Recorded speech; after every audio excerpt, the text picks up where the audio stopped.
Welcome to my show, Willows Bend. Tonight we are going to be talking about who the real Valiant Thor is, and not the DC comic book character or whatever comic book world he belongs in. My apologies for not having that awareness, but yeah, I'm not a big comic book person. That said, there was actually somebody called that apparently. So we're going to be talking about that tonight. I do monitor the chat on my from my Facebook group on my cell phone beside me because everything appears there. My members go there. It's easier. I am accommodating, if nothing else. So if you see me looking off to the side, for anybody who happens to be watching anywhere else, or if I pause for a reason, that's what I'm doing. And any comments anybody makes anywhere else will appear in my group chat. So there we have it. And I'm just waiting for my feed to start so I can greet anybody who is coming in already. Refresh, refresh, refresh. There I am. And we are there. Okay. And there's my lovely, wonderful admin, Sandy Miller. Hello, Sunshine. Hope you are well. Well, that wasn't what I wanted to do, but that's okay. You get the gist. There we go. That's what I wanted. There we go. Gave you a heart. So tonight we are going to be talking about the real Valiant Thor and who was he? Now, hey, beautiful Sandy and Renee and Mary. You are here on time. Yes, that's nice. Congratulations. Welcome. So yeah, I don't know which comic book world that the character of Valiant Thor belongs to, but there was one that was at least allegedly, as you know. Um, Hi Kim.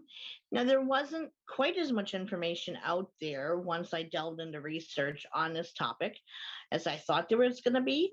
Um, I don't know. I guess I mean, I kept coming. I've heard of him before, but didn't know any details really. I mean, I the idea basically behind it, but that was it. And once I started delving into it, all of the information comes from this one guy's book, and so we're going to talk about that. So we'll give it a minute for everybody else to come in, and I'm going to go ahead and do the sage blessing thing, and that'll give everybody else a chance to wander in. Excuse me. Matches here. So for anybody listening on the radio by chance, I do a sage blessing and / protection for everybody who, not only for the group and keep out any negativity with the group, but also to they can carry that outward into their personal lives. My beautiful sister Ronnie, how are you, sunshine? Fire it up. As Sandy always says. And you do know, Sandy, that you've kind of made it a habit that I now always say that in my head whenever I light a match. Thanks for that.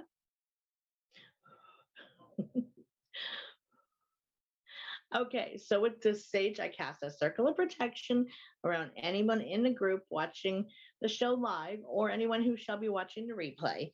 And may that prevent any negativity or ill will or harm befalling anyone either listening in or watching the show from outside or inside, and may that follow them into their personal and private lives as well. So I will it, so mote it be. Go, guys. And get that going. There we go. Megan Rose and Elena D. Channel him. Who are they, Ronnie? Of course, welcome, Sandy. You're very welcome. Who is that, Ronnie? Okay, Sandy, thank you, love. Yeah, it's one of those things that was like sharing the show out from with, well, you can do it from Soma Fusion, but not within the group because it's a private set group.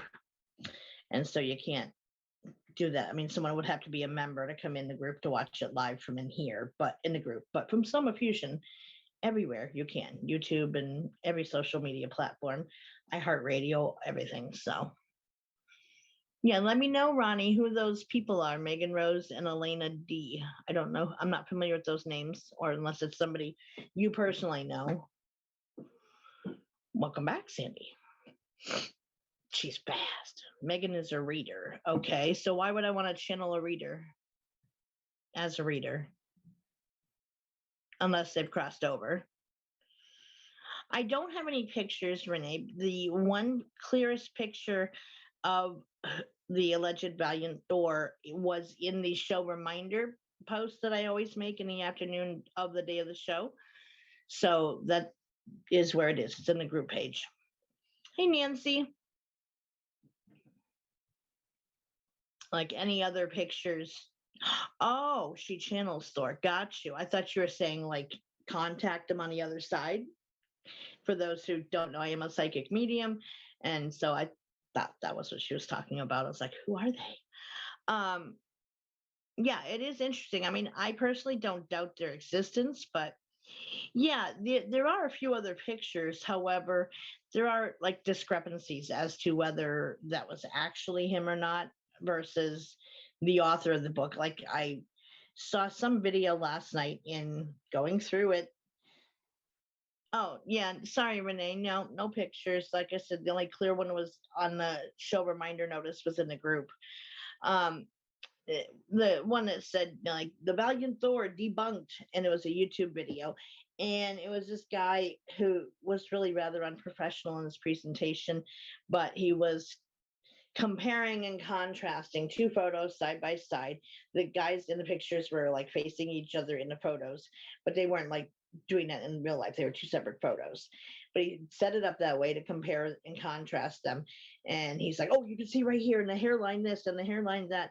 And obviously this is this person and not that. And you know, I took that with more of a grain of salt versus the one that I put in the show reminder notice. That gentleman is the one who is supposed to, is like the Valiant Thor. That's that. So, hey, beautiful Tanya, how's my sister? So, because of all of that, and then I'll get into more of why it's not a bigger topic in a second, but it's not going to be a super long show, unfortunately, because of that. There just wasn't enough out there to do, a 2-hour show out of. So, and I didn't try to reach out to him because I was tired, and I don't do that much when I'm that tired. The connection isn't as clear then. All right, so who is this guy, Valiant Thor, besides a comic book character? So let's start, as with all things, at the beginning. So 1957. Picture it, 1957. In mid-March of 1957, in Alexandria, Virginia, a police officer saw or reported seeing a UFO landing in a field. And allegedly, a tall Caucasian man emerged, and he looked human by all accounts except for his clothing, and Alliance of the Federation of Worlds. Yes.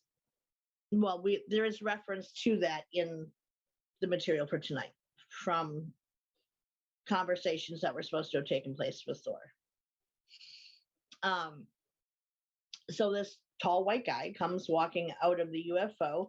Again, his clothing's different, but he looks like a fit, attractive Caucasian guy, human male. And he approached the cop, who calmly identifying himself as Valiant Thor, who was sent by, quote, High Council. Oh, no problem, Ronnie. We do comments in here. You guys are as much as part of the show as me sitting in front of the camera. So, all good. So he also asked to speak to President Dwight D. Eisenhower after he disembarked from his ship. And he was taken to the Pentagon. Well, the cop, of course, took custody of him and then made it known that he wanted to speak to the president. So going through all the channels, he ended up, being taken to the Pentagon.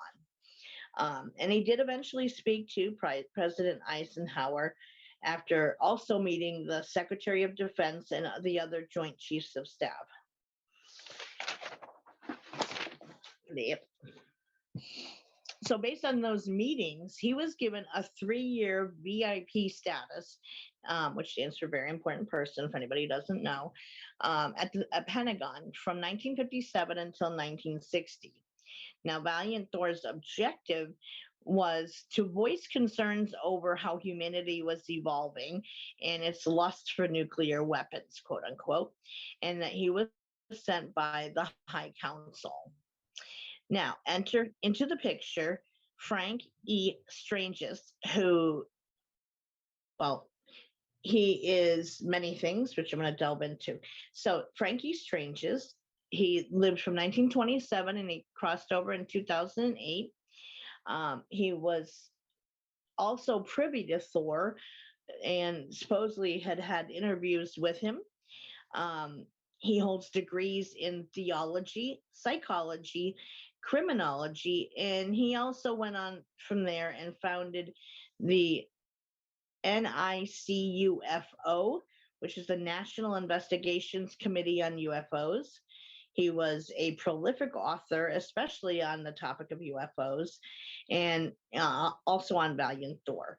Now, he was in favor of having there be disclosure of Thor's existence and presence in the capital of the United States, and public education about off-world beings in general. He was a huge proponent of that.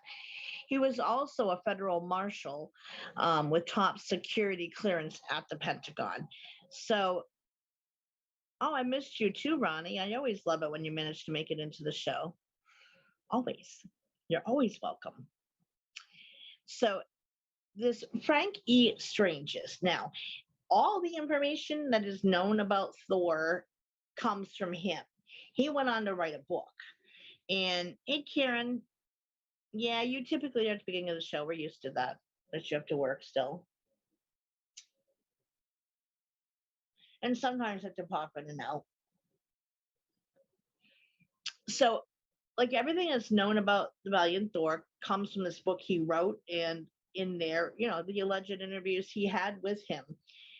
Now, that said, of course, the United States government is not going to admit that they had this guy at the Pentagon and gave him full VIP clearance for all levels for 3 years. They're not going to come out and say that, and they're not going to disclose what was ever discussed or what was, what came of their interactions with him. They're not going to go public with that.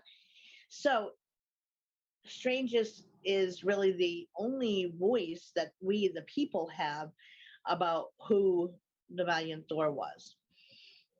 I mean, he still could be alive out there somewhere. I don't know, because he's, not publicly known by anybody to date. So anyway, so this Frankie Strange, is because he was a federal marshal with top security clearance in the Pentagon, he could come and go. He interacted with him and had conversations with him.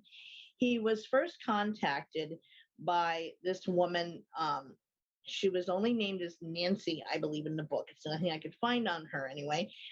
And that she was some sort of, I don't know if she was, it was unclear if she was like a press secretary for the president or, someone kind of higher up, but still kind of a to-do girl for them, the higher ups, running errands, etc., important things. She kind of secretly snuck him to see Thor privately in this building. He was not being held there, but being protected there. And we're going to delve into that interaction in a minute, but that's how he first met him. And then, in other words, Thor arranged this meeting between Stranges and him privately. And then, there were also separate interviews done with him at the Pentagon. And then he went on to write this book. Now, I don't know how or why he was allowed to write this book without any backlash from the government, because it kind of seems like, unless they were just hoping that he would be seen as, loop-de-loop and discredited publicly that way. nobody's going to believe him type thing except for his normal followers, or if normally that's the case. If they go public with stuff like that, that puts a big old target on their forehead, for ramifications that can come from opening your mouth talking about things that are, huge security risks, which this was seen as. So why he was allowed to write this book, I'm not clear on, but he did. So here are some of the alleged interactions between Thor and Frankie Strange. So he said that he was Venusian, which i.e. from Venus. And according to Stranges, when Eisenhower asked Thor where he's from, he answered cryptically, the morning and evening star. So this following discussion excerpts were from listening in, or I don't know if it was recorded, but it was at least him, sitting in on the interview between President Eisenhower and Thor. So Eisenhower asks him, okay, that was just my own note to myself, sorry, making sure. So Eisenhower says to Thor, please, sir, what is your name and where do you come from? Thor answers, come from Flint, your Bible calls for an evening star. Eisenhower asks, Venus? Thor answers, yes, sir. Eisenhower says, can you prove this? Thor answers, what do you constitute as proof? Eisenhower says, I don't know. According to Thor, Venusians live inside the planet, which I translated to mean underground. So what did Thor look like? So Strange just described him externally as appearing as a human, but that he did have 6 fingers and 6 toes on each hand and foot. And that of course, the scientists put him through rigorous physical exams and internally and externally, trying to see, was his system any different from we humans and our setup, or, with our organs and so forth. So internally, his heart was said to be much bigger than a standard human heart, that he only had 1 larger lung, larger than normal, compared to our blood vessels. His blood vessels were larger than normal. And he claimed to have an IQ of 1,200. By our standards, anything over 200 is really immeasurable and a moot point by human standards, because if you are, okay, so for example, in IQ testing, an average human is around 110, 120, give or take. You rise to a level of being very bright when you are at about 130, 140. So when you get up to the 200 range, that's considered genius level. And by the same note, if you are below 100, then, when you get closer to 90 or 80, then you are considered a little bit delayed. And in the 80s is considered mentally retarded. So that's kind of the scale of which they gauge IQ at. For example, my IQ, last time I tested it anyway, or had it tested, I was about, 130, I think it was 138, if I believe. It was many years ago. So I think it was around 138. It can vary each time you test it, but, stays within the same range. So 151 is yours, Renee? Is that what you're saying? Granted, mine was not like an official IQ test. It was like an online one that I did. So I don't know exactly how accurate it is, but that was the only thing I've ever had in my life. It seemed pretty official anyway. And I have done, I used to, as part of my job, I used to have to read educational psychological testing all the time, and kind of taught myself all of what I just explained to everybody. And what the different tests meant and the numbers and the charts, all of that. So yeah, some years ago, yeah. Yours was 126. Yeah, well, we know you guys are smart, you're my peeps. Yeah, mine was like some online test. I have no idea the site or anything, and it was before my last concussion, so I don't know how it would measure now, but Mine was 100 average, and 70 was mildly retarded. 100 is considered to be about average, but low 80s into the 70s range is mentally retarded. You had the real test, yeah. I was never offered, so the online one is the only one I ever took, so I don't know how comparable it is to the real test, but if they did ever take it, I was not made aware of the results. So, Mensa, gotcha. Yeah, so 200 and above is genius, and so to have an IQ of 1200 is immeasurable by any standards we have, because no human, of course, comes close to that. So, but that's what he claimed. He had an IQ of 1200. He spoke 100 different languages fluently. That was probably the last time I did mine too, Renee. Early to mid 2000s, yeah, thereabouts. So he spoke 100 languages fluently, and I'm guessing that was tested out of whether he could speak 100 different languages, but there it is. Thor was 6 foot tall, had wavy brown hair and eyes, weighed about 185 pounds. So, kind of average looking, if you will.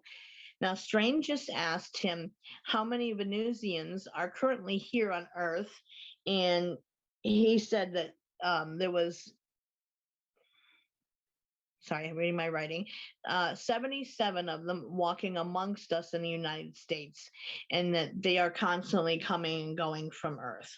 Yeah, that's like beyond our reckoning of intelligence, is how high that is. It goes beyond genius, like what comes next. We don't have a classification for it because no human comes anywhere near that number. So Thor had said there are 77 Venusians who are coming and going from Earth all the time, and that are in the United States at that time in 1957. Richard Nixon was vice president at that time, and apparently he rushed into the room as that Thor was meeting Eisenhower in, and he vigorously shaked his hand and introduced himself like he was campaigning. I want to say he had to be about 200, because again, that's like the highest we average going at, because that is genius. So at that point, you're just genius. But we don't come anywhere near 1200, that's for sure. Nobody does. Exactly. That's what I thought too, Sandy. Welcome back-ish. Yours is at 160. I believe that. Or are you saying that's what Einstein's was? Hi, Marianne. So Nixon rushes in the room and vigorously introduces himself and shakes his hand, and explains who he is and what a pleasure it is to meet him, blah blah blah, like he's on the campaign trail or something. And he said that he told Thor that he's caused quite a stir for an out-of-towner, LOL. I did hear that about Einstein and math, having flunked math, and which is astounding considering what he went on to do and the theories he worked with. So yeah, Nixon called Thor an out-of-towner, quote unquote, which is kind of funny.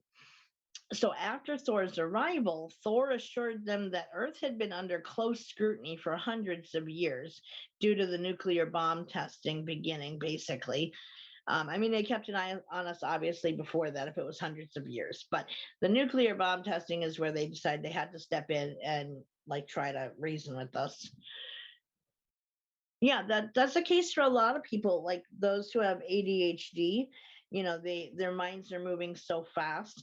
They're typically bored stiff in a school setting, a standard classroom setting, and it doesn't hold their attention, so they act out because they're bored. So Thor was given a lavishly furnished apartment at the Pentagon. You read that it was a myth. I don't know. Like I said, I've never heard of his specific IQ, but again, no human has been measured at 1200, that's for sure. Even a savant doesn't go that high. So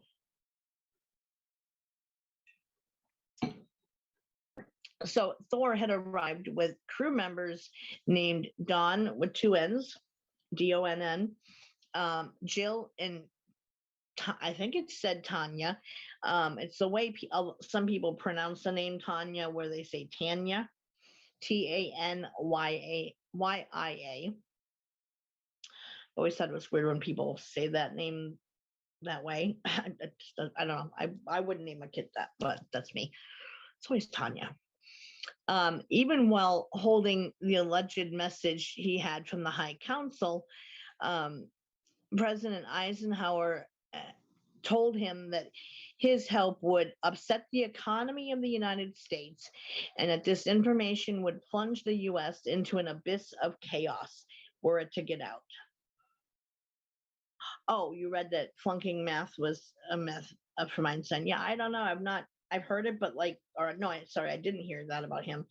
And because of what he went on to do, doesn't seem realistic that he would have flunked it. Yeah, I don't know. That would be interesting to know, Sandy, about Seth. So that was Eisenhower's primary stance on all of this stuff with Thor, was that if word got out about an alien being in the in the Pentagon and meeting with White House officials, that it would plunge the world, the United States, into an abyss of chaos, and that the economy would be completely upheaved, and that they couldn't allow that. So that's obviously their priorities. We've always known that, really, ultimately. Talking head style, yeah. So Thor refused to advise them about a certain bomb in the sky, which we now guess was the Star Wars system. He wouldn't give them any information about that. Yes, Thor was allegedly from Venus, Sandy. And that was allegedly his claim, that he was from Venus. And again, Frankie Strange was a federal marshal, given VIP high clearance levels throughout the Pentagon, and he sat in on interviews, but also did meet with Thor separately, and then went on to write a book about his encounters with him and what all took place. But that's really all we have to go on about all of this stuff with Thor, because again, Eisenhower's saying it himself. Oh no, we can't ever disclose this, because if we did, the world would end in chaos, and the economy, what it has to do with the economy, I'm not sure, but the economy would come crashing down. So can't have that. Yeah, definitely. So Thor never told them about the bomb in the sky, quote unquote, which is a Star Wars system that was developed back in President Reagan's day, where Reagan openly talked about, we don't know what's out there as far as other life forms. We need to be able to protect ourselves. But ironically, it's all pointing back at the Earth, not out there. It's pointing back into us. So, Asgard, yes, he is. That's a whole nother topic, Renee. Yeah, that's a whole nother topic of higher beings, and also interrelated with the Lumerians, and yeah. So, well, he was from Venus, and the population of beings there on Venus. So, by our standards, yes, I suppose what especially ancients considered a god, then yes, in that context, but he never professed to be a god, just from Venus. So he wouldn't tell Eisenhower about that. And I think it's because of it being a future thing that hadn't happened yet. He didn't want to interfere in the timeline, or get them building it any sooner than necessary for the Star Wars system. So Thor was supposedly invited to work with scientists on various medical projects directly associated with the space sciences program. And so let's start with the outfit he had on when he first got here. And of course, they didn't leave him in it walking around, because then people would know he was different, and he wasn't, of that. No, in a sense, she's right, Sandy, is that like I said, it's a whole nother topic, but that was part of the population he came from on Venus. So it is partially right. But there is also a Marvel's comic book character. Now that I don't know much about because I've never read Thor comic books, but you know, sorry, my nose is itching like mad tonight. And I took Sudafed too, so this is that. So as far as the outfit he showed up in when he disembarked his ship, he wore this miracle garment, quote unquote, that extensive testing, of course, was done on to try to figure out what it was made out of, including trying to penetrate it with that involved a like kind of putting a hole in it. Well, that's why you're here to learn, isn't it, Renee? See, I educate y'all. And I break things down into an easy to understand format for everybody. You know what's good for itching? What is good for itching? For one's nose, that is. I mean, I know it's part of my allergies, but scratching, yeah, but I'm not going to pick my nose on air. You know, that would alleviate it, of course, but, you know, I'm not going to be a nose miner on air. Yeah.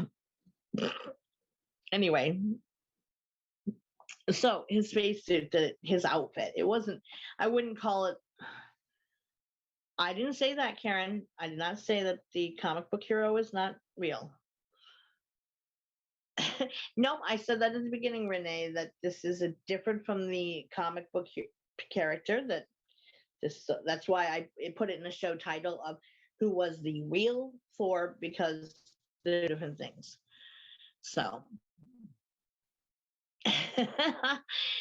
yep, nope. I don't think I probably would have done a comic book character as a show unless you guys voted for it. So, all right, so his outfit that he wore, they tried penetrating it and failed with a diamond drill bit, which snapped under the pressure of trying to drill through his outfit. You still having? Did you turn your volume up, Renee? Because I even talk louder than normal when I'm on the air to help protect my voice. So I don't know. Tones maybe. And I don't want to. I mean, I guess you could call it a uniform he had, and it wasn't like a spacesuit type of thing in the way you think of it. So, your eardrums, you have over from that. So, the diamond drill bit broke under the pressure of trying to puncture through his suit. Acid was also supposedly like poured on it, and it rolled off and actually burned a hole into the floor. High velocity rifles were fired at his uniform, but they even failed to penetrate it. So the report of it to the president read as what follows: physical appearance. Yeah, I get that a lot, especially in the left ear, Sandy, because that's the side I sleep on, and so it accumulates back there. Physical appearance of his uniform, outfit, suit, whatever you want to call it. So this was the report to the president about it. Said physical appearance: soft silver and gold lustrous fabric, weighing 6 ounces, including the boots. So the boots of it were kind of built into the suit. So it was all one piece, including the boots. And all of that weighed under 6 ounces, which I don't know if any of you can put that in like our terms, but if you figure that, I guess the only thing that's popping in my head right now is a newborn baby, their bottles, they only drink 4 ounces of fluid. Like how light that is, that's 4 ounces. So 6 ounces are only that much more. Probably not a galaxy, but it's the only one I'm thinking of in the moment. So it was close fitting like a tunic, no cuffs, no pockets, which I don't know why they would not have pockets. I mean, it is standard to have pockets on anything and everything possible. But Venusians are lacking in their uniform, I will say. No pockets, no buttons, no zippers, clips, or hooks. And then it said RXT-2 tests, which I could not find what that stands for. Other than it's indestructible to that test. Even a powered laser was fired at it with no results. So this thing was like pretty well indestructible, but very, very lightweight. Thor had arrived with his crew members, Dawn, Jill, and Tanya. And so they stayed, it made it sound like they stayed separate from him, and they were, because he was kind of the command in charge, so he was the main one focused on.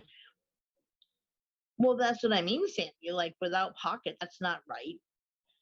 I don't think I maybe own like one dress that I wear that doesn't have pockets. It's a necessity. And I thought it had pockets when I bought it. Oh yeah, you know what? I live for my pockets because you never know when you need them. It's a necessity, my clothes. So the government tried to get him to tell the secret of interstellar travel, which Thor refused to give up. Which, again, you're not going to want to mess with the timeline or have them weaponize it, because that tends to be what they like to do, is weaponize everything. So, that was his concern. He was here for opposite reasons, to warn about the dangers of all the warring, fighting, nuclear weapons, polluting of the earth, all of that stuff. I guess as long as I have a bra for my rocks. As long as your cell phone's not going into it, you're good. So about the Pentagon, Thor said supposedly that he had not witnessed in one centralized location such concentrated confusion before, which makes sense to me. It's the government.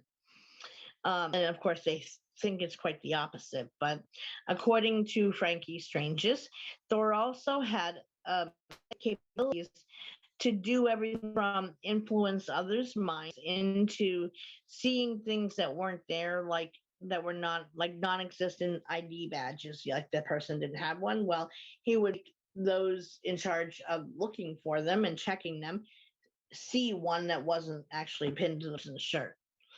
SS says that's why everything is classified right now. However, many things are coming out, but whatever gets put out in public, everyone has access to it, including the bad guys. That's why they have to be careful what they're willing to put out in public. Well, that's what you missed before you came in, is that Eisenhower said that they could never tell the world about Thor because it would mean the collapse of the economy and result in the devastating chaos of the United States. Stuff just in your pants. So he said he had psychic abilities to influence others' minds, to see things that weren't there, including like non-existent badges, for example, to clouding their minds to be in kind of a fugue type of state with no memories afterward. Hi, Michelle. Some of the bad guys are inside. They are. Strange is also reported to having met him privately, and he said regarding the suit he wore upon his arrival that Thor told him it was, quote, made of a material not of this earth. So he wouldn't like say what it was. It was all one piece with boots included, with no visible openings or ways in and out of it. Thor demonstrated passing his hand over the front of the front of his uniform, like you were smoothing out the wrinkles in order to close it, and doing the same to open it, which is kind of handy.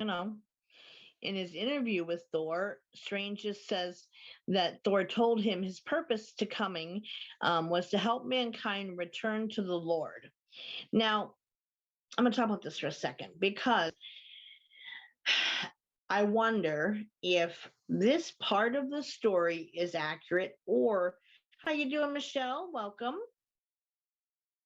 And hi to you too, SSQ, or SQQ, sorry. I always want to say SSQ.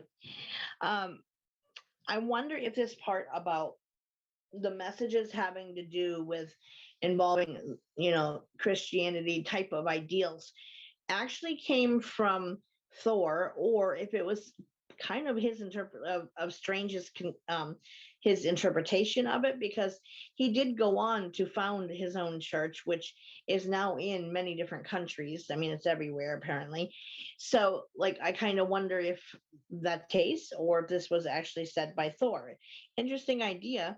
And so I just wanted to, I guess, play devil's advocate, if you will, to throw that out there in this information I'm going to give now about the things that he and Thor talked about privately. It just sounded like much more Christianized ideals, and so, like, coming from someone who is that advanced and off world, obviously from Venus, that wouldn't necessarily be the case. But he touches on that idea also briefly in a minute. So anyway, so he kind of said that his purpose in coming was to help mankind return to the Lord.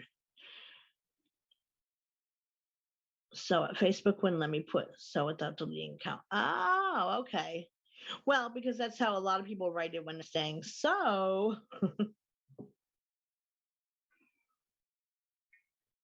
So is it Sue or so? Which way is it pronounced? Like, write it phonetically for me, just so I don't mispronounce it on you.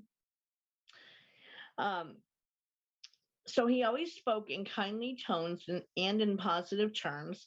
This is what Strange just again said about Thor. He also allegedly said that man was further away from God than ever before. Sue, okay. Like I said, I just didn't want to butcher it on you, and I hate that. I find that disrespectful when people don't at least try to get a name right. So thank you. Is it okay if I call you that, by the way? I should ask that too. So at that point, he'd been on Earth, he said, nearly 3 years and would be departing in a few months. So this meeting that Strange just had with him separately by himself, one-on-one, was right before he was supposed to go back to Venus and depart. Korean spelling of Sue. Yeah, I wasn't sure, like I said, because you don't have like a facial, like a picture of yourself. So I wasn't going to assume, because we know what they say about assuming. Makes an ass out of you and me. So, where I left off. So he said that basically he was going to be leaving soon, and in a few months from when he interviewed him privately, and he had already been on Earth for 3 years. Strange said that he also told him things about himself that he wasn't even able to bother to be able to verify in the moment. Like, he didn't know, and he had to actually go back and consult his older family members to find out if what he told him was accurate or not, which it did turn out. He said it was validated by his older family members that, like different relatives' names and things like that, or that so-and-so was this kind of a person, that type of stuff that he had no idea because they were, gone before he was born. And apparently Thor had fingerprints, or had no fingerprints like we have ours. And that he said that we were marked after the fall of Adam and Eve from the Garden of Eden, and that fingerprints are our marks that we got for that. My question is, why would a Venusian have biblical beliefs or knowledge like an Earth Christian has? And he did address that with him. Strange's did. So Strange's asked him about a Bible on Venus, and he said assuringly that a personal unbroken fellowship with the author did not necessitate the printing of a book, which I think translates into that just because you haven't gone on a journey with that person doesn't mean that you would necessarily have a book from it, or vice versa, that maybe he did go on a journey with Jesus and so he didn't feel the need to have a book on Venus because of it. That part wasn't clarified, so that's what was allegedly said. So regarding life on other planets, he said, quote, "There is life on many other planets of which people on Earth know nothing. There are more solar systems for which man has not ever given God credit for. There are many beings that have never transgressed the perfect laws of God." end quote. He was advised to keep his faith and to keep seeking the kingdom of God in all he did. This is what Thor said just to strangers. He went on to write in his book that Thor only had 3 months left before leaving the United States, no later than March 16th of 1960. Yeah, that's what I'm saying. Like, if he, because of having had a personal journey with Christ or with God, that he didn't have the need for a Bible there to have those beliefs. Is kind of how I interpreted what he was saying anyway.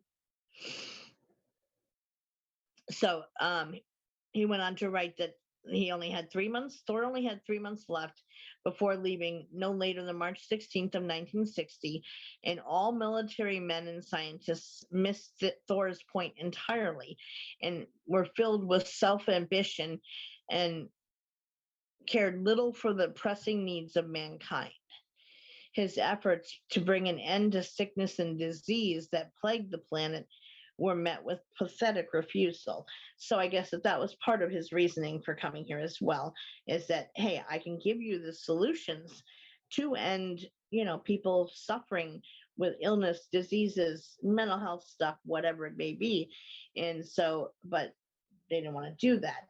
And we see that even today in terms of big pharma, as they call it. And, it's not a conspiracy theory. It's kind of a Captain Obvious in that the way that they proceed. More than one time, things have come forward saying, hey, I've got the cure for cancer. And I found this, and it's been tested out across the board. And I've done some studies on human trials, and it got rid of it, and it didn't seem to come back again. Yet those people would be publicly ridiculed, all of their research and equipment taken by the US government, and they would be left destitute and having no credibility amongst their peers. Did anyone ask how long people live on this planet? No, I don't think they, at least if it did, these are all excerpts from the book Strange just wrote, so I didn't have access to the actual book, so it might talk about it in there. Hey, Stace, how are you, love?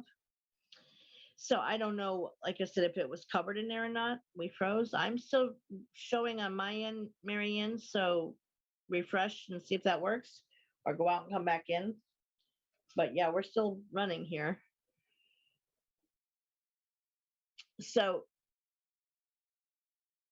yeah, we're all running fine. So he wanted to bring an end to the things that plagued humankind, to make the world a better place. But pathetic refusal, because they didn't, they like the money that is generated through, it keeps those businesses running to, if you cure a disease, let's say, okay, you're not going to then, it's going to be gone and done with and dealt with. You're not going to need chemotherapy treatments. You're not going to need ongoing medications to manage it and pain medications to manage it. It's going to be eradicated, right? And people are going to then obviously not be dying of those things yet. So they didn't want that because, and I think that's part of what Eisenhower was talking about, the complete downfall of the economy, is that if these ideals got out that he was presenting, that there would be a fear of people following him versus, the guidance of the government and the presidential authority. So they weren't going to go there.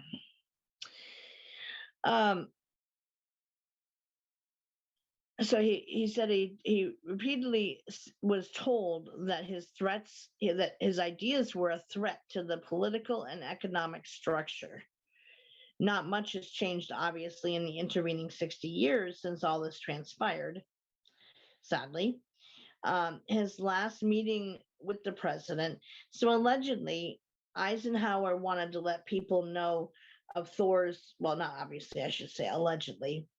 Eisenhower wanted to let people know of Thor's proposal and, present it to the Secretary of Defense, the head of the CIA, and the military chiefs of staff. They were all opposed to it going public and fought him on it. Now, based on things I've heard about Eisenhower, that didn't really seem realistic, like he would really want all that disclosed, especially if up front he's saying, yeah, no, sorry, Thor, we can't do that because it would destroy the United States if we went public with you. that doesn't sound like someone who wants to present it to the UN, but according to Strange's, that's how that went. So, that Eisenhower allegedly wanted a meeting with the General Assembly of the United Nations, but that was shot down too. He was told they'd get a memorandum no later than 6 years after Thor left. Yeah, 6 years after he left, then we'll let the UN know about his presence here. I think, again, out of fear that people would follow him instead of, the way things were and are. Apparently, they were worried that if they knew of the plan that Valiant Thor was offering to help save humanity, they would choose to follow him instead. And that, again, we can't have that because their agendas are more important. Okay, Stace, hope everything's okay. Or that you just mean because you made it late or whatever, but so on March 16th, 1960, Valiant Thor dematerialized and departed this part of his mission. His ship was kept hidden in a wooded area on the outskirts of Alexandria, Virginia, where they found him. That he would rematerialize with no problem where his crew awaited his arrival. So that's apparently what he told Strange's was the plan. So he was slated to, or he did leave, allegedly March 16th in 1960. So Strange's met with him in that January before. So 3 months before he left, this is what he said he was told what his plan would be. Now, how Strange just knew what Valiant Thor did when he was leaving, he didn't say directly if he had that conversation with them, but just put it forward that this is what he would do. Fell asleep earlier and hubby was supposed to wake me up. Hubs aren't very good for things like that, are they? You can't trust them for those sorts of things. Because he's not interested in it, see? It's quite why. So he went on to write that the United States Air Force jets were scrambled at his departure and all were tracking him, including radar, ground radar equipment, etc. And that he suddenly just vanished. Like, he took off in his ship and he was gone. So like they couldn't even track him. They just lost him. He then goes on to write, that Thor informed the Council of Central Control. Now, this part, I'm not sure he doesn't, at least in the material I found across multiple sources that just kept repeating this information. I'm not sure if he communicated this to Strange just after the fact, because it is more like what happened after he left. And he states it as if it's fact. So, but he doesn't come out and say, I have a telepathic link with Thor, and this is what he was communicating to me. Now, I found me sleeping on the couch, so that means Kaylee was babysitting. Super!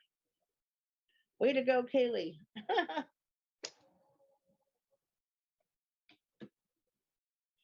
So, again, he doesn't clarify that in at least again, I don't have the book, so I don't know specifically all it's written around these excerpts. So, oh yeah, I knew what you meant. But he goes on to write it as if Thor was communicating with him after he left, because it's stuff that would have transpired after he departed Earth. So Thor informed the Council of Central Control of the results of his Earth visit, and that we had refused to take him up on his offer to help humanity. He was supposedly given the following instructions: to become as Earth as people work and labor in Earth enterprises, like, live as a human, get a job. Help those who encounter threat or dangers in striving for world peace.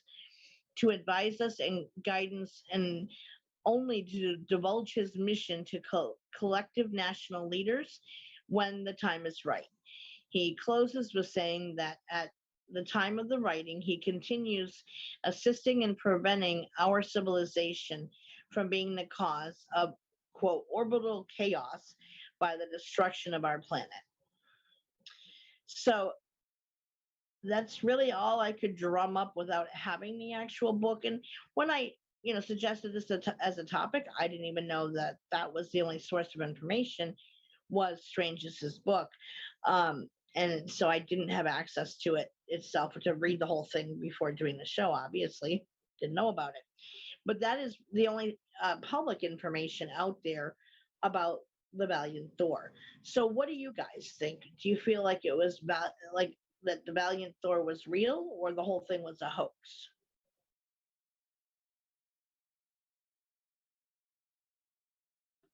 Hey, baby girl. Yes, come on, you come on up.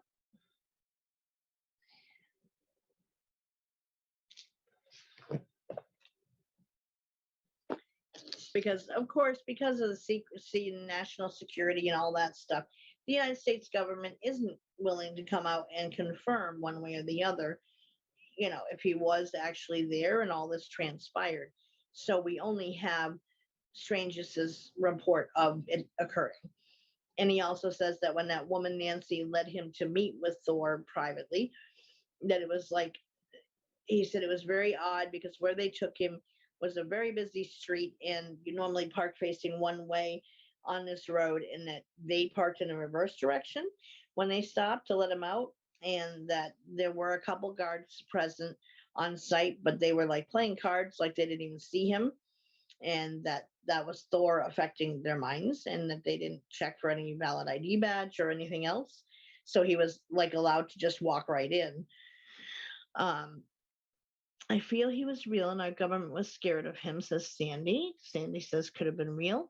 Karen says, I don't know on this one. I'm just going to say it was an alien. Well, no, he was. I mean, he was claiming he was from Venus, a Venusian. So um, that leaves us really to only rely on Frankie Strange's book. And if you happen to be interested in it, it is titled Stranger at the Pentagon. And he does go on to say, who he was. And, like his Strange's resume, if you will, of qualifications of like, hey, I'm a valid source. But we don't know for sure because that is the only source. So there could be reams and reams and reams of government documentation backing up this whole thing for that 3-year period and all of his activities during that time. And I mean, he was given full access at the Pentagon to everything. So, it makes you wonder. I missed him being an alien part. Sweet, that's right. You're funny, Karen. Yeah. Yep. If he came now, they would dissect him and not let him talk. Yeah, I think that they did, they did every possible physical exam on him. He exists from another planet off worlder. Yes. I watched an episode, I think with Bob Lazar or someone else, about one of the Council of Five meetings with the president because of nuclear weapons. They warned us not to use them, and the president told him that no one told us what to do. Marion said, I feel he was real. He was an alien. We aren't ready to accept this according to the government, but we believe in a God, no threat. Here to help humanity. Yeah, and Nancy, I had done a show on the Council of Five. I don't know. I can't do timeline stuff. It was either at the beginning of this year or last year. I don't know which. Sandy Griffin probably could say. She's my record keeper for the stuff for the group. I know I did cover it though. And the Council of Five was made up of 5 different alien races, for those who aren't familiar. There's a book out there that is like the Bible about this. And that is the source of information for this of the Council of Five, was that those documents that made up that book called the Council of Five was I think it was last year. Yeah. Okay. Thank you. The Council of Five was like how they wrote the book was that. So it was 2 guys who met online. They were buddies. The story goes, and that they one asked the other, hey, you want to come with me on this road trip? I got to go see my uncle who's elderly now and he needs some help clearing out some stuff and we could spend time, whatever. The guy's like, oh, sure, let's go, road trip, yay. So they go on this road trip and they get there and they start sifting through all these boxes of stuff. And it turns out that these are all like top secret Russian documents, governmental documents, and that this guy was some high-ranking Russian official back in the day, but had since retired and was at that time quite old by the time they were helping him. And that his uncle, the old guy, had said that he still had many sources within the government that sent him stuff regularly of the goings on and kept him in the loop anyway, out of respect and friendship. And so there was just like umpteen thousand boxes in his house about all contained secret Russian documentation on the existence of aliens, what their motivation was, all the different races that were known at the time, like a description of them, what their thoughts on us were, their involvement with us, would they step up and have our backs in an emergency situation if need be. There were illustrations of what they allegedly looked like. There was no photographs, but again, when I was doing that show, that was the only, no matter what source I went to looking up for that mentioned the Council of Five, it all referenced this one book. And there is a copy of it in PDF format, should be in the, where did I put it? Might be the files section. If you guys can't find it, or I'll look after the show's over, but it should be in there that if you're interested in seeing. But there was, like it gets pretty in depth on. Some of them are on our side. Some of them are like, yeah, no, or there's, hey, this is this alien race out there. We're not going to go against them for anybody or anything. Like, that would mean our annihilation. So to stand up in your defense, hell no, we're going to save our own ass. So that was part of that as well. So all of that is contained in the book about the Council of Five and who they were. So it was basically a council that kind of like on Star Trek with the Federation, made up of many different races of beings who all agreed to kind of a United Nations like we have, except on a much larger scale involving other beings, and that 5 of them were in charge of stuff, or the rule makers for the universe. We may eventually find out if we are being attacked by aliens. The government won't tell us anything. Well, no, and there's even been, I've read things, and from sources that have come forward as whistleblowers, or those in the field of, like the whole alien theology of things, of ancient alien stuff, who talked about that if anything, they thought that, first of all, there's not going to be one big full disclosure. You're not going to have, this big UFO landing on the White House lawn and doing a press conference with the world saying, hi, we're here.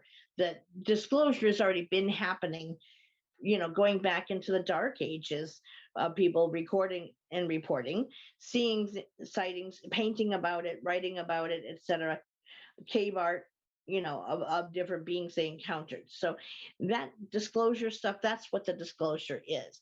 But they thought that in lieu of a disclosure, and that it had been carried out many times before from the US government. In fact, even with the Cold War and all the tensions against Cuba, that this almost happened. If they hadn't backed down, this was the plan for them, was to create an attack using an alien looking vessel and blaming it on that race of beings rather than them, like by outward appearances in no way, shape, or form would one attach the US government to this operation.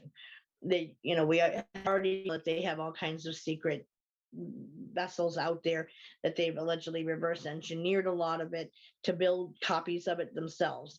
So it would be something like that happening, where they make an attack on the general population of people and then blaming it on this race of aliens to justify getting the funding to kind of start a war against them. Because, hey, what president doesn't love a good war? So I think that's more how, if it were going to play out that way, that's what it would be. But yeah, disclosure, I mean, we've done shows on that before as well, of, Renaissance paintings and so forth that show something, a UFO in the sky, and cave art that clearly not humans in the artwork itself. It's not humans standing there doing that, of whatever they're doing in the scene. It's not it's not a representation of a human being. A lot of people, including myself, don't report what they see for fear of government or that you'll be called crazy. See, I just don't care, and excuse my language to anybody who's listening, but I don't give a fuck what other people think about me. I speak my truth no matter what, and I don't shove it down people's throats, but it's not a popularity contest. So if someone wants to write me off as being, Looney Tunes crazy, that's fine. They can do that. Doesn't hurt my feelings at the end of the day. Someone comes forward and says, Donna, I don't like you.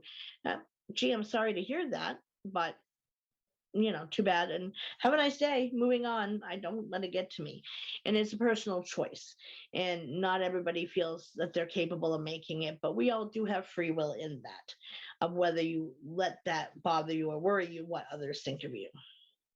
Yeah, Sandy says, I don't care either. Karen said, rather people think I'm crazy, to be honest. Yeah, like, my whole family thinks that of me, and that I kind of have gone off the deep end, and just like my mother, and I'm this and I'm that, and that's all right. Well, you know what? Let them lock me up and study them.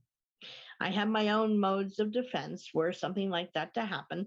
And if that was my takedown, then it was for a good cause. I'd go down fighting, like whatever. I don't worry about that stuff. I don't live in fear of anything, really. I mean, if I'm not saying I don't maybe not have some human based fears, which are normal, but beyond that, like, if someone wants to come knocking on my door, okay.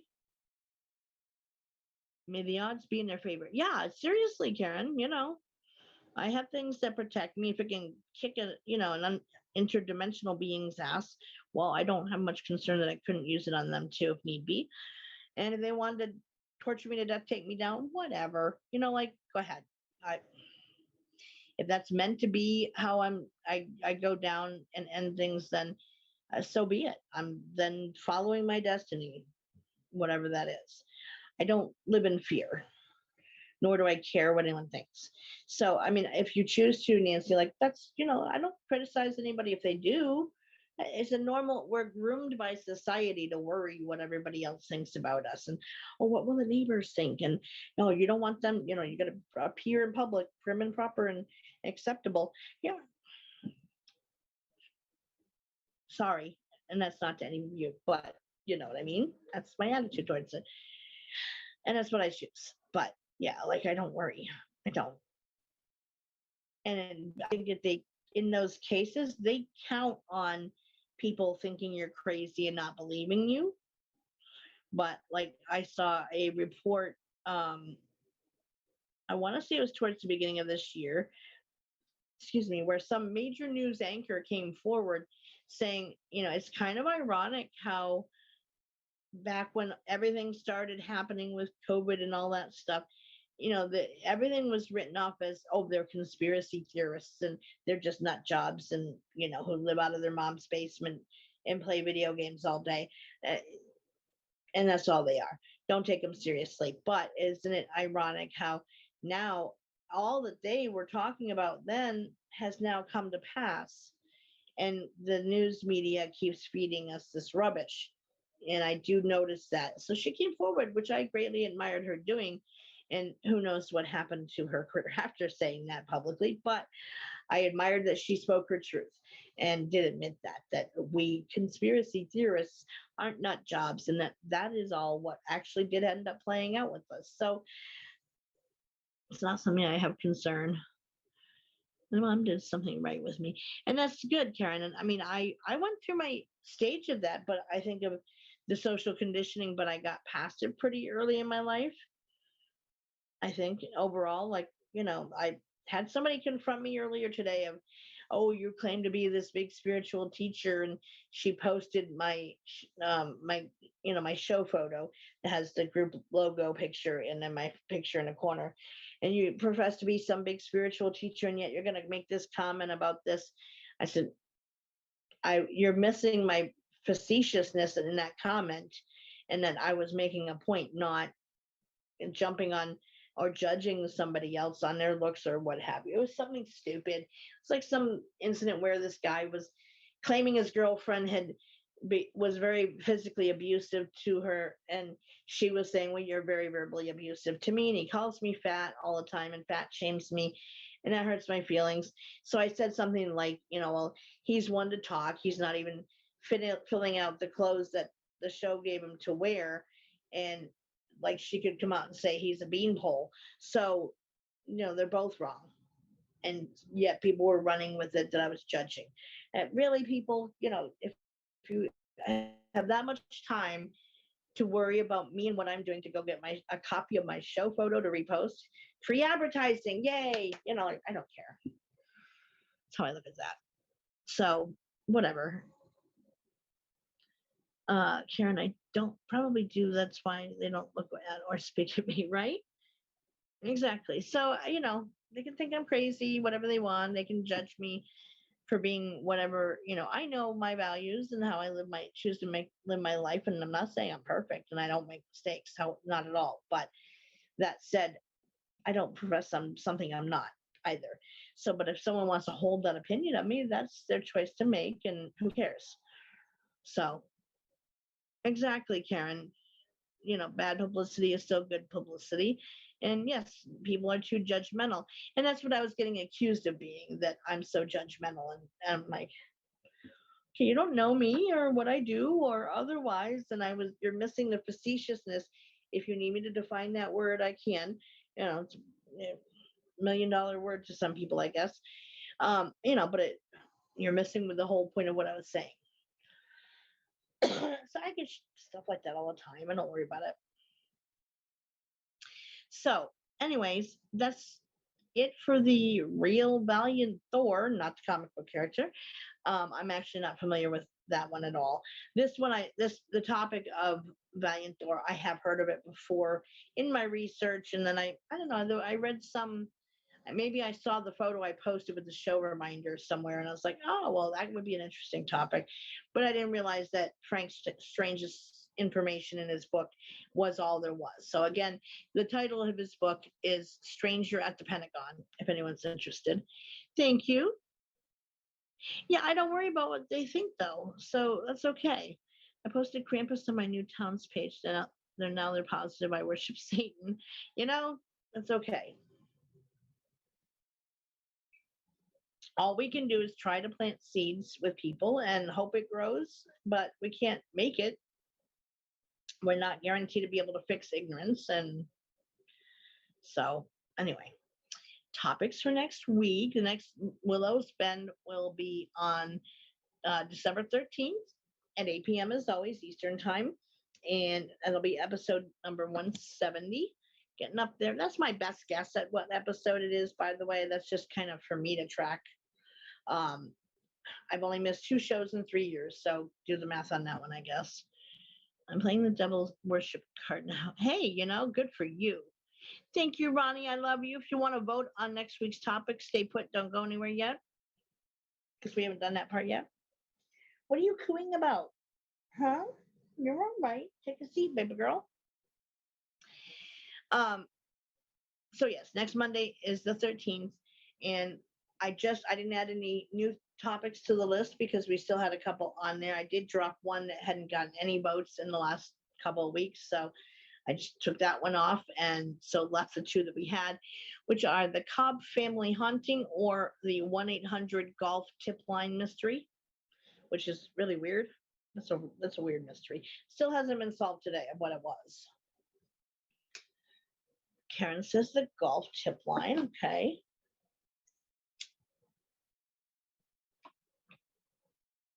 So just those 2, the Cobb family haunting or golf tip line, unless someone else wants to make a suggested topic. Of course, we always add those to the list. So golf tip line mystery 1. Sandy G says golf. Sandy M says Cobb family. Nancy says Cobb family. Marianne says golf. Mary says Cobb family. Tanya says golf. Kim says the Cobb family. Karen says, I said golf before you gave the options. You knew the you understood the assignment. Stacy says Cobb family. Katie says golf. Let's see, we have 11 people watching, so one person still hasn't voted yet. I'm not sure who. But there are, Renee says Cobb, okay. Maggie said Cobb. Hey, I thought you couldn't talk to the animals. That's my job.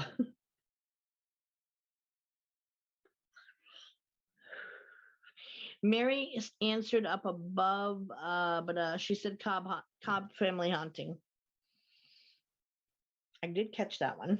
Sometimes I don't, but I was gonna say I do have my handy dandy yes or no coin to toss should the need arise for a tie, but Katie's casted, or no, Renee casted, and it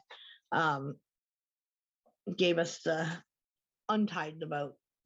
But there's just 11. Let me see, 7. Yep, yeah. That's actually 12. I don't know who. Oh, I know. I was counting you guys, but Katie put her vote in and make 12. Gotcha. Okay. All right. Well, then that just by the hair of their noses, skin of their noses. There we go. The Cobb family haunting, it will be for next week. Do you guys want me to pull some more topics for next week, or just plan on doing the golf tip line after the Cobb family happens? Yeah, this coin's kind of cool. See if I can get the details of it. Get the shadow out of your hand out of the way, Donna. So the yes side, I know it's backwards, but the palms up there and clouds behind it. And the no side is that. Kind of badass, right? That is my official tiebreaker now. I got rid of the quarter. Put that in my bank.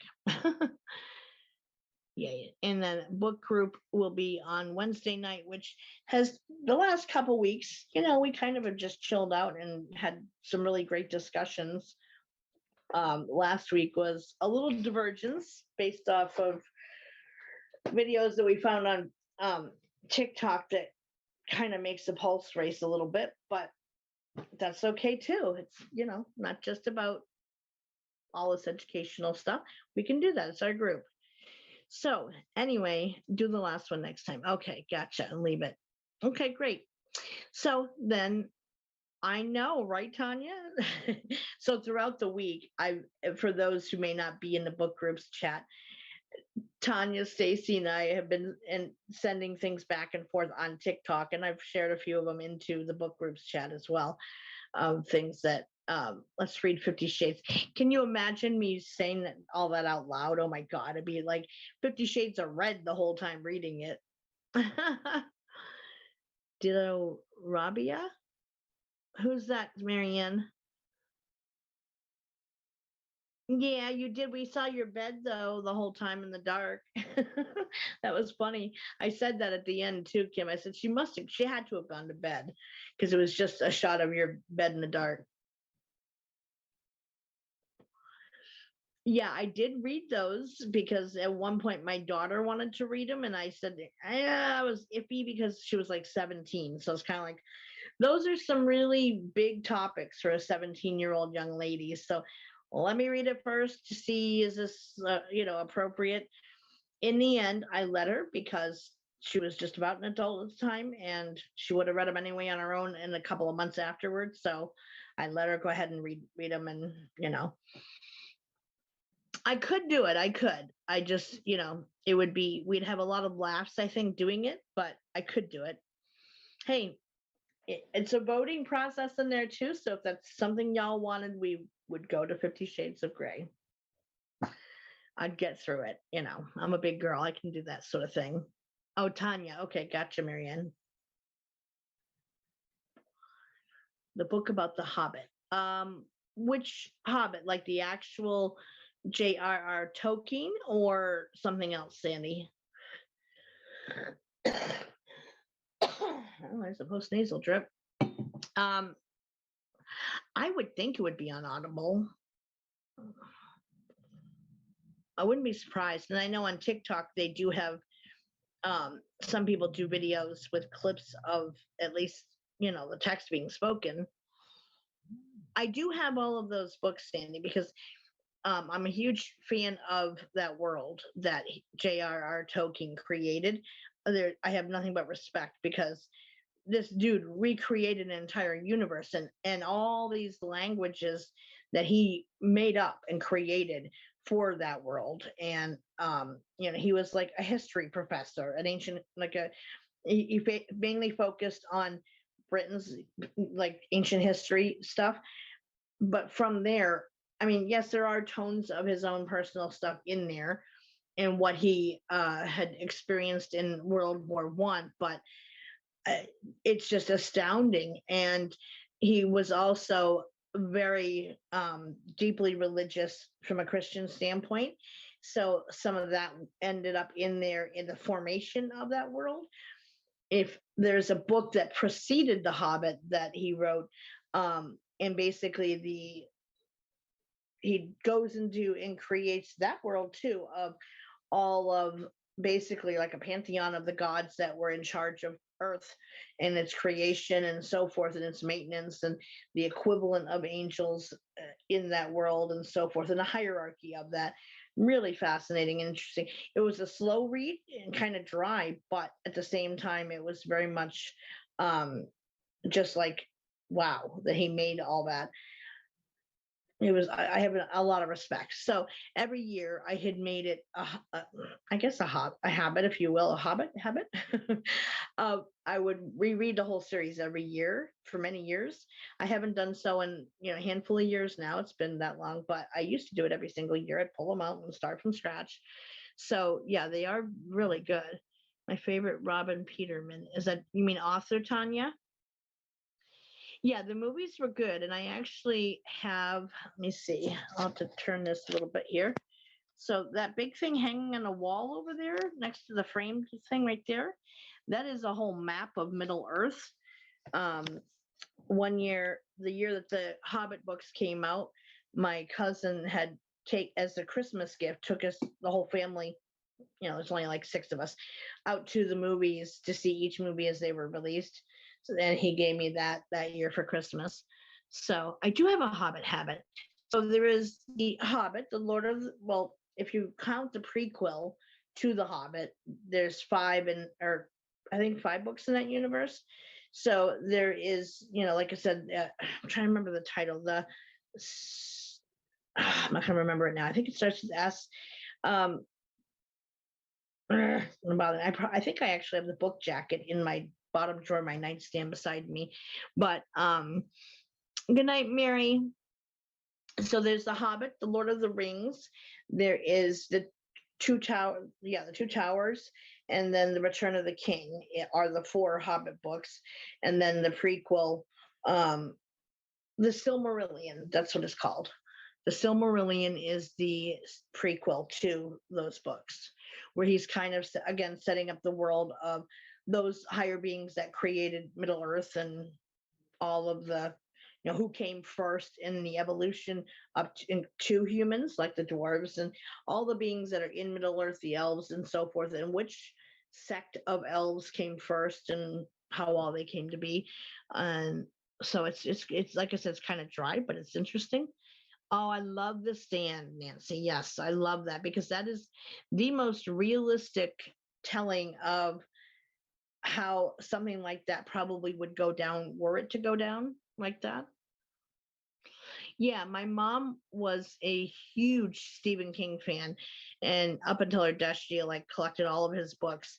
And when I was pre-teenage years, yeah, I was a prolific reader and would get bored for something to read. She banned me from reading them, which of course just meant I snuck them when she wasn't looking, and she never noticed. So I've been reading King since way back then. So I still have her collection. My brother fights me for it, but I don't trust him with it till after I'm dead. After I'm dead, I don't care who has it, but for now, it's my safekeeping. So yes, I do have all of the Hobbit books. I don't have 50 Shades of Grey, but it wouldn't be, a huge deal, I wouldn't think, to get the copy of it if that was the way you guys wanted to go for book group. So we had his collection at one time. Yeah, I mean, there was some I got on my own and added to her collection. And then after a while, as I started having more vision issues, I couldn't read as much. And then college happened and stuff too. And my main focus, I lost the capability to read for pleasure while I was in college because the volume of reading you have to do for college full time is immense. And so you had to retrain your brain for speed reading and being able to pick out key phrases and things that you had to remember.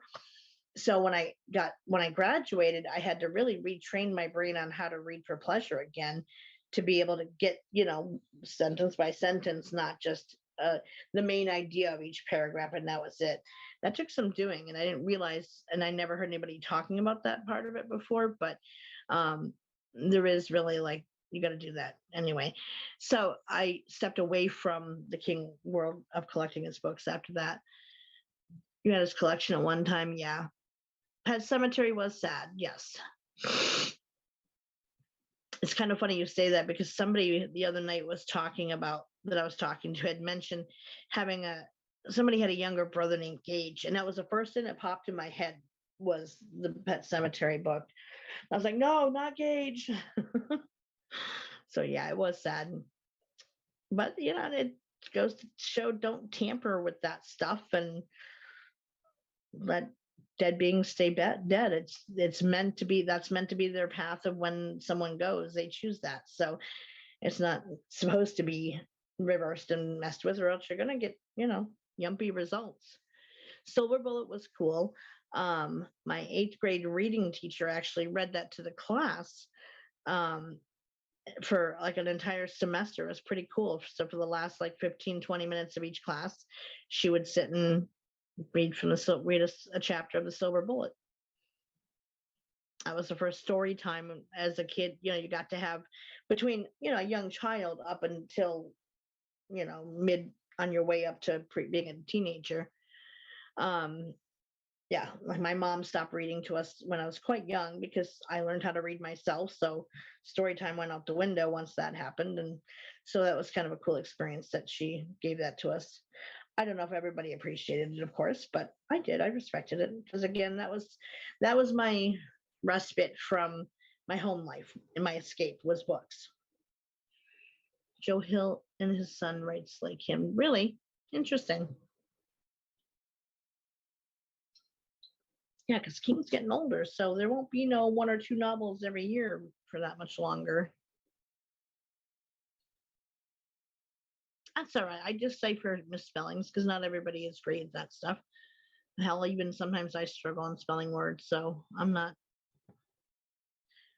away from that. What did you last say, Renee? Because I haven't seen one of your comments in a bit. I'm going way back up too. Yeah, I don't see what you'd said that was misspelled, Renee. Yeah, I haven't seen him. I'm not familiar with him. I also like James. Oh God, what's his last name? Rollins. James Rollins. He's one of my favorite authors as well. He writes really good stories that have kind of a lot of different elements of every type of story. So there can be fantasy. He maybe throw a little bit of romancy stuff in there, but it's very minimal, so it doesn't override the story. Action, adventure, a little bit of fantasy, a little bit of like very much historical. So at the end of all his books, he says, okay, so this is what in this book, what was factual information, and I didn't make this part up, but the rest of I built the story around that. So it's kind of cool he does that. And the Langoliers, I didn't see your comment on the Langoliers, but yes, that was really good as well. So anyways, we can go in any direction. Like I said, book group is any book. It doesn't have to be some enlightened spiritual thing every time, and that's okay, because we all get together, same as in here. Y'all don't care what I cover. I could sit and tell you to do a show on, I don't know, how to groom a cat, and you wouldn't care. Like, All Stephen books are good.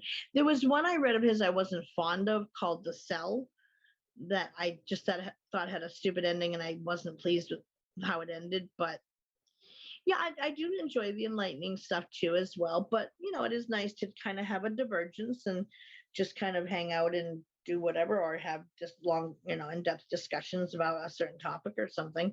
So I'm good with all of that. Like, you guys vote it and I just read it.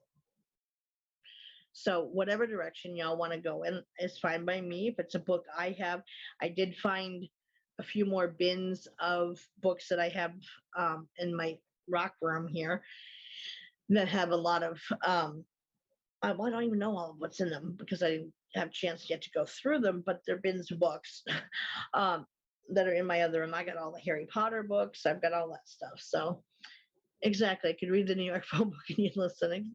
You are like my most absolute faithful viewer who has never missed an appearance I have made anywhere, anytime, any group, any place, Sandy, and I love you for that. So, do I have a Yule book? I do not have a Yule book, although I know, obviously, as a witch about Yule. Yep, Sandy too. Yep. So, you know, you guys absolutely rock and are amazing. Krampus. I don't have any books on him, but I know the story of Krampus. So, and if it's something that you have a specific title in mind, well, then, we'll do what we were doing and pull it off of Amazon, and there we go. Like, I'm okay with that. I'm trying to get my cousin to give me her Grimm's fairy tale book. I used to have those. I may somewhere still. I had them in like collector hardcover edition of those. I also have all of the Chronicles of Narnia. That's in a big collector's book that I bought for my daughter many, many moons ago when she was little. That I thought was a classic that she should be exposed to. So we read that once too. So yeah, like whatever. I'm good with whatever you guys want.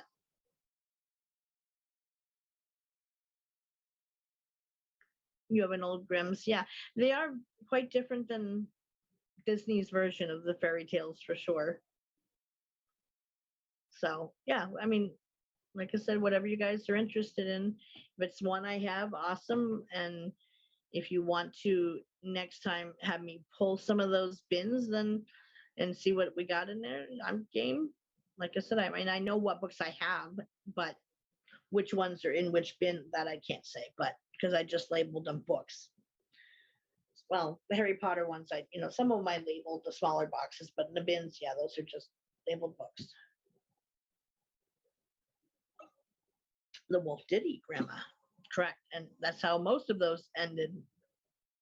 Yeah, I love the Chronicles of Narnia tales. And there were ones, I first got hooked on that as a little girl. There was some animated version I saw once and only once back when I lived in Nebraska when I was like 9, and I was captivated. And any animated version I've seen since wasn't that. I don't know who produced it back then, or I have no idea who put it out. I just remember seeing it when I was 9 years old at the Lion, the Witch in the Wardrobe, and I was hooked. But there are many other stories in that world, the Chronicles of Narnia, besides just that one. He does, exactly. He takes the bad children away and eats them. Well, yes, of course he's not going to eat them raw. The Golden Compass. I don't have that book, but I know of it. So yeah, it's all open. Whatever direction you guys would like to go in, I am happy to provide. If I have it, well, then hey, we save money. If it's something I don't have, then cool, we'll order it. So whatever direction y'all want to go in, we can talk about it on Wednesday night, 8 p.m. Eastern. For anybody who wants to attend and hasn't yet, I mean, I think that's pretty much, you're all still in chat. For those who don't go to book group and are interested, in the group on the left side, there's a whole bunch of gray buttons that go all the way across underneath the group photo, and they're all different topics. And there is one labeled rooms on the left side.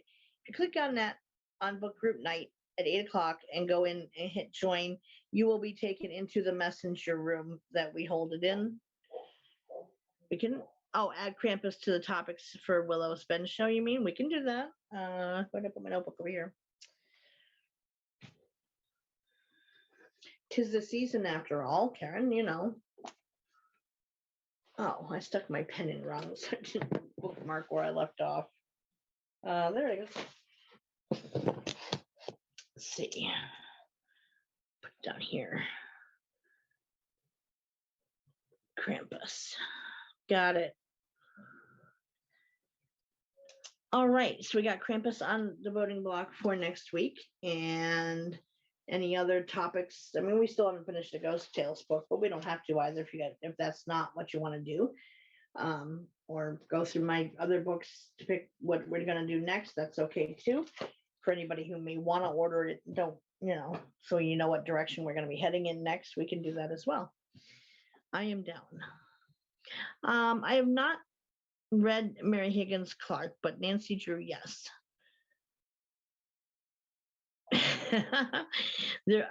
There are no young children in my family at this time that I'm aware of. So, but yeah, I'm not connected to them, so I don't know. As far as I know. But anyways, we'll talk about it Wednesday night and figure out where we're going to head next. So on that note, my lovely, lovely, lovelies, have a wonderful rest of the night. Murder mysteries, I got a bunch of those. I got a lot of the actual forensic file stories books because I love that stuff. So I have several of those that are written by I'm gonna blank on his name. I always do when I go to speak it. He's like a top dog in the field. He's a retired FBI profiler. I want to say his first name may be Richard. God, I can't remember his name. Douglas. He's got Douglas in his name. What's the rest of it, Donna? I don't know. Douglas is in his name. Whether it's his first or last name, I'm not sure off the top of my, it's not coming out, but there is Douglas in his name. But he's a retired FBI profiler who still gets consulted lots of times, and he did just that. He used to profile like serial killers to help them catch them and stuff. So very interesting. So anyway, lots of love to everybody. Thank you all for coming and hanging out afterward even. And on that, I bid you all a wonderful night and stay well and safe. And I will see you guys Wednesday night for book group, and of course around Facebook and TikTok land and all that. So love you, everybody. Have a great night, and I will see you next time. Good night.